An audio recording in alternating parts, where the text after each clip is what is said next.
को रखें हर पल सच से आप। HBN न्यूज और मैं हूं HBN से डॉक्टर पंकज शर्मा। भारतीय संस्कृति में कहावतों का बड़ा जोर रहा है। कहीं न कहीं ऐसे कहावतें आपको देखने मिल जाएंगी कि जिनका सारोकार हमारी आम जिंदगी से होता है। जैसे एक कहावत है कि देर आए दुरुस्त आए, और एक कहावत और भी है, खिसियाई बिल्ली खंभा नोचे। नाम तो सुना ही होगा। मेरा नाम है डेविड सिंह। अब मैं अकेला नहीं हूं, मेरे साथ अब और दो लोग जुड़ चुके हैं, जिसमें एक है निशांत और दूसरा है रंजीत सिंह। अब हम तीनों मिलकर शहडोल की समस्त भूमाफियाओं के द्वारा उत्खनन की गई रेत का हम ठेका लेंगे। सहकार ग्लोबल कंपनी में पार्टनरशिप हमारी भले कैसी भी हो, परंतु यदि कंपनी को बदनाम करना होगा तो पीछे के रास्ते से हम अवैध उत्खनन का काम जरूर करेंगे, क्योंकि मैं हूं डेविड। इसके पहले हमने एपिसोड भी चलाया था डेविड का, परंतु हमारे पास कोई पुख्ता सबूत नहीं है। आज की स्थिति ASI हत्याकांड के बाद डेविड का नाम फिर सुर्खियों में आया है। ये हम नहीं कहते और ना ही हम इस बात की पुष्टि करते हैं। ये कहते हैं शहडोल जिले के अखबार। समाचार पत्रों से भरा पड़ा वह अखबार लेखन का कार्य जिनके द्वारा किया गया, हम उसकी बात कर रहे हैं। डेविड का नाम फिर सुर्खियों पे चल रहा है। डेविड वो है जो सीधी से लेके भोपाल तक सेटिंग करता है। अवैध उत्खनन का किंग माना जाने वाला डेविड सीधी का रहने वाला है, परंतु शहडोल की सीमा में घुसकर वह ऐसा तांडव मचाया, उसने ऐसा तांडव मचाया कि यहां के लोकल माफिया भी उससे खौफ खा गए और वो डेविड की शरण पर चले। ब्यौहारी थाना क्षेत्र में बीते दिनों रेत माफियाओं ने ASI महेंद्र बागरी की ट्रैक्टर से कुचलकर हत्या कर दी। उसके बाद प्रशासन अपने होश में आने के बाद हत्या करने वाले माफिया और ट्रैक्टर चालक के अवैध अतिक्रमण मकान को जमींदोज कर दिया गया।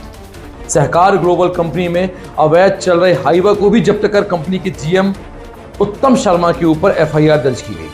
सहकार ग्लोबल कंपनी के मैनेजर और कर्मचारियों ने बताया कि जिस खदान में ठेका होने के बाद काम चल रहा है, वहां के अलावा सभी रेत खदानों से माफियाओं के द्वारा रेत के अवैध उत्खनन का परिवहन धड़ल्ले से किया जा रहा है। खनिज विभाग के जिलाधिकारियों, निरीक्षक एवं पुलिस प्रशासक के द्वारा अवैध उत्खनन और परिवहन करने वाले खनिज माफियाओं के विरुद्ध कोई कार्रवाई ही नहीं की जा रही।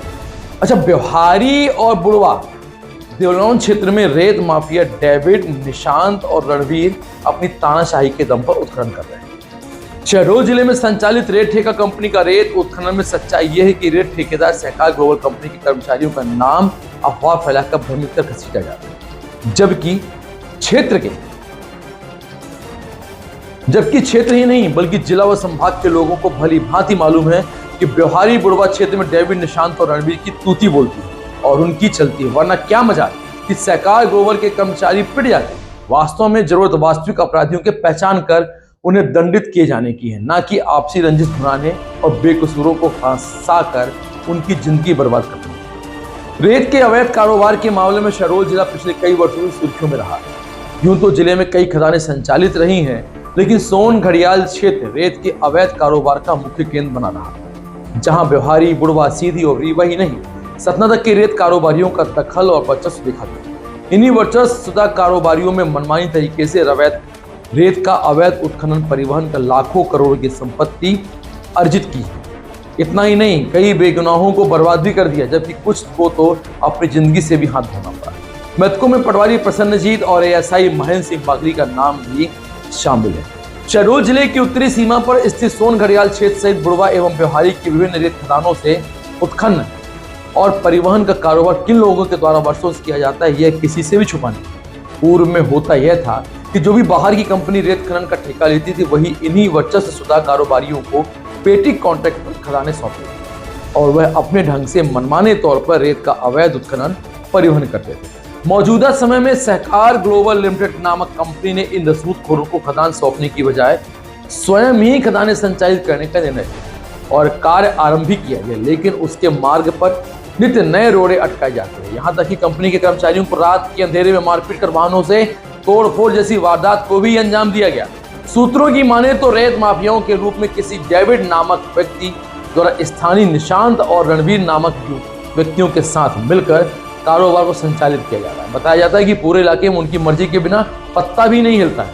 यदि कोई रेत खदान तक पहुंचना चाहे तो सामान्यतः नामुमकिन है। यदि कोई भूले भटके वहां पहुंच भी गया, जिंदा लौटेगा नहीं, इस बात की भी कोई गारंटी नहीं। और इसका उदाहरण आपने वहां पर महेंद्र बागरी की हत्या के बाद देख लिया। आखिर अब थोड़ा सा ये भी समझते हैं कि रेत की जो सरकार ग्लोबल कंपनी है, उस सरकार ग्लोबल कंपनी के साथ साजिश क्या हो रही है। रेत कारोबार से जुड़े सूत्रों के हवाले से मिली जानकारी पर यदि यकीन किया जाए तो एसआई महेंद्र सिंह बागरी की मौत के बाद सहकार ग्लोबल कंपनी और उसके मैनेजर और कर्मचारियों के नाम उछाले जाने के पीछे एक बड़ी वजह है, और वह यह है कि रेत माफिया डेविड कहीं न कहीं बीच में उक्त ठेकेदार कंपनी से भी मिला हुआ है। कालांतर से उक्त कंपनी द्वारा रेत माफियाओं से किनारा कर लिया गया, जिसके कारण उसकी गणित बिगड़ती नजर आ रही और इसी दौरान महेंद्र सिंह बागरी की हत्या की वारदात हो गई, क्योंकि मामला बिहारी थाना क्षेत्र का है और वहां तीनों माफिया का ही वर्चस्व है। इसलिए उन्होंने काल्पनिक तौर पर सहकार ग्लोबल कंपनी की अपने से इजाद करते हुए कंपनी के 3 लोगों का नाम उछाल दिया और इस प्रस्ताव में या इस प्रयास में जुड़ गए कि सहकार ग्लोबल के उक्त कर्मचारियों की कहानी खत्म हो जाए और रेत माफिया फिर से रेत ठेका कंपनी पुनः स्थापित हो जाए, जिससे उनका कारोबार बस जरूर चलता भी रहे। बुढ़वा क्षेत्र में रेत माफियाओं के रूप में स्थापित माफियाओं द्वारा अपने स्तर पर साजिश तो अच्छी रची गई, लेकिन उन्हें शायद इस बात का एहसास नहीं रहा कि जिला व संभाग मुख्यालय में पदस्थ अधिकारी किसी के बहकावे में आने वाले नहीं हैं, बल्कि तथ्यों और सबूतों के आधार पर कार्रवाई करने वाले तथा वास्तविक दोषियों को खोज निकालकर उन्हें दंडित करने वालों में से है। चौंकाने वाला मामला यह भी है कि चौकन्ने जिला व पुलिस प्रशासन के साथ में संभाग आयुक्त व एडीजीपी जैसे वरिष्ठ अधिकारी मौजूद है, जिन्हें निष्पक्ष और न्याय संगत कार्रवाई के लिए जाना जाता है। हालांकि मामला ये भी पता चला कुछ दिनों पूर्व एक पत्रकार को डेविड सिंह की कुछ आदमियों के द्वारा धमकी भी दी गई कि तुम्हें हम घर से उठा लेंगे। ऐसा एक पत्रकार ने अपनी बात को साझा भी किया, परंतु शायद वो ये भूल गए कि ये रेत माफिया आप एक अवैध काम कर रहे हैं और पत्रकार आपकी बात को प्रशासन तक लेके जाए। प्रशासन जागा है और प्रशासन ने ताबड़तोड़ कार्रवाई की। महेंद्र सिंह बागरी की हत्या के बाद प्रशासन ने उनके घरों को जमींदोज कर दिया और बुलडोजर फिर से अपनी रफ्तार पकड़ने लगा है। यदि आप भी इन रेत माफियाओं से त्रस्त हैं तो आप भी अपनी शिकायत पुलिस अधीक्षक कार्यालय में करते रहिए और इन माफियाओं से सतर्क रहिए। नमस्कार, जय हिंद।